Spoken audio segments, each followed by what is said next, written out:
तो चलिए आज चलते हैं राजस्थान के एक छोटे से कस्बे की, एक ऐसी कहानी में, एक ऐसी खौफनाक दास्तान में, जहां एक परिवार के साथ कुछ ऐसा घटा जिसने उस जगह को हमेशा हमेशा के लिए बदल कर रख दिया। कहानी की ये जो आखिरी लाइन है ना, ये अपने आप में उस पूरी दहशत को बयां कर देती है। एक तरह से हमें याद दिलाती है कि शायद कुछ ऐसी ताकतें भी हैं हमारे आसपास जिनके बारे में हम कुछ नहीं जानते। तो कहानी की शुरुआत होती है सुनील और उसके परिवार से। वो लोग अभी अभी एक नए घर में शिफ्ट हुए थे। उम्मीद बस यही थी कि ये उनके लिए एक नई, एक खुशहाल जिंदगी की शुरुआत होगी, पर ऐसा हुआ नहीं। तो ये जो घर था ये काफी पुराना था और बाजार की कीमत से कह सकते हैं कि बहुत ही ज्यादा सस्ता था। अब देखिए, आस पड़ोस के लोगों ने सुनील को चेतावनी भी दी, कहा भी कि इस घर से दूर रहो, लेकिन कम कीमत के आगे उसने सब कुछ अनसुना कर दिया। और शायद यही उसकी सबसे बड़ी भूल थी जिसने उस भयानक रात की नींव रखी। चलिए अब सीधे चलते हैं उस रात पर, वो रात जिसने सब कुछ बदल कर रख दिया। एक ऐसी रात जब घर की खामोशी एक भयानक चीख में बदलने वाली थी। वक्त था ठीक रात के 3 बजे। सुनील की नींद अचानक दीवार पर टंगी घड़ी की टिक टिक की आवाज से खुल गई। कहते हैं कि ये वो वक्त होता है जब इंसानों और दूसरी दुनिया के बीच का पर्दा सबसे कमजोर होता है। घर में एक अजीब, एक भारी सी शांति छाई हुई थी। कोई हवा नहीं, कोई शोर नहीं, एक ऐसी खामोशी जो किसी बड़े तूफान के आने से पहले होती है। माहौल में कुछ तो था जिसे सुनील महसूस तो कर सकता था, पर समझ नहीं पा रहा था। और ठीक उसी पल वो हुआ जिसका कोई अंदाजा भी नहीं लगा सकता था।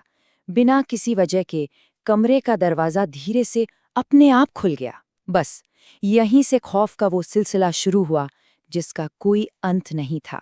सुनील ने किसी तरह हिम्मत जुटाई, उठा और दरवाजा बंद कर दिया। लेकिन उसे क्या पता था कि असली खौफ तो अब शुरू होने वाला था, एक ऐसी आवाज के रूप में जिसका वहां होना नामुमकिन था। जैसे ही सुनील वापस अपने बिस्तर की तरफ पलटा, ठीक उसके पीछे से एक बच्चे की बहुत ही धीमी फुसफुसाती हुई आवाज आई, पापा। एक पल को तो उसके पूरे शरीर में एक सिहरन सी दौड़ गई। अब सोचिए कितना डरावना मंजर रहा होगा। एक तरफ सीढ़ियों से किसी बच्चे की आवाज आ रही थी और दूसरी तरफ उसकी अपनी 7 साल की बेटी गुड़िया उसी कमरे में अपने बिस्तर पर गहरी नींद में सो रही थी। तो फिर ये आवाज किसकी थी? अब सुनील के पास कोई और रास्ता नहीं था। डर तो लग रहा था बहुत ज्यादा, लेकिन उसे ये जानना था कि आखिर ये आवाज आ कहां से रही है। उसकी हालत का अंदाजा लगाना भी मुश्किल है। कांपते हुए हाथों से उसने टॉर्च उठाई और दबे पांव सीढ़ियों की तरफ बढ़ा। हर कदम पर उसे ऐसा लग रहा था जैसे कोई उसे देख रहा है, घूर रहा है। और फिर वो सीढ़ियों के नीचे पहुंच ही गया। जैसे ही उसने टॉर्च की रोशनी अंधेरे में घुमाई, सामने एक औरत की पीठ दिखाई दी। वो बस चुपचाप खड़ी थी और उसके लंबे घने बाल जमीन को छू रहे थे। डर से कांपती हुई आवाज में सुनील के मुंह से बस इतना ही निकला, कौन हो तुम? कमरे में उसकी आवाज गूंज कर रह गई, पर सामने से कोई जवाब नहीं आया। और फिर जो हुआ, उसने सुनील के होश उड़ा दिए। उस औरत ने बहुत धीरे धीरे, एक अजीब सी हड्डियों के चटकने जैसी आवाज के साथ अपनी गर्दन घुमाई। लेकिन जब वो पूरी घूमी तो सामने कोई चेहरा था ही नहीं, सिर्फ एक खाली, गहरा, काला साया। और उस बिना चेहरे वाले साये में से एक ठंडी, भारी आवाज निकली जो सुनील के कानों में हमेशा के लिए कैद हो गई। तुमने मेरा कमरा ले लिया। उस रात के बाद कहानी सीधे अगली सुबह पर पहुंच जाती है। लेकिन ये वो सुबह नहीं थी जिसकी किसी ने उम्मीद की थी।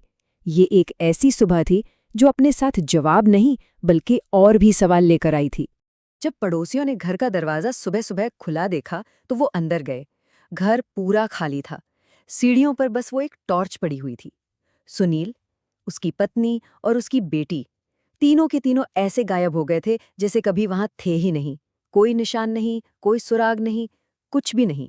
तो अगर हम इन घटनाओं को जोड़कर देखें तो एक बहुत ही भयानक तस्वीर सामने आती है। एक सस्ता, पुराना घर, रात के ठीक 3 बजे अपने आप खुलता हुआ एक दरवाज़ा, एक रहस्यमयी आवाज़ का बुलावा और फिर सुबह होने से पहले ही पूरे परिवार का गायब हो जाना। हर कड़ी एक दूसरे से जुड़ी हुई थी। सुनील और उसका परिवार तो चला गया, लेकिन उस घर की कहानी वहां खत्म नहीं हुई। बल्कि सच तो ये है कि उस घर की असली खौफनाक कहानी तो वहीं से शुरू हुई।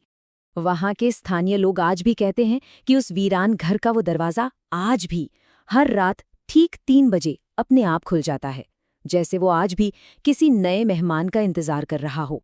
और दरवाजा खुलने के ठीक बाद उस घर की सीढ़ियों से आज भी एक बच्चे की वही धीमी, डरावनी फुसफुसाहट सुनाई देती है, पापा। वही आवाज जो सुनील को मौत के मुंह में खींच ले गई थी, वो आज भी वहां गूंजती है। तो ये कहानी कुछ अनसुलझे सवालों के साथ खत्म होती है। कौन था वो साया?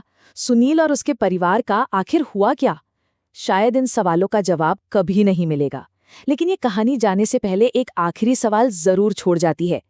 एक बार देख लीजिए, क्या आपके घर का दरवाजा ठीक से बंद है?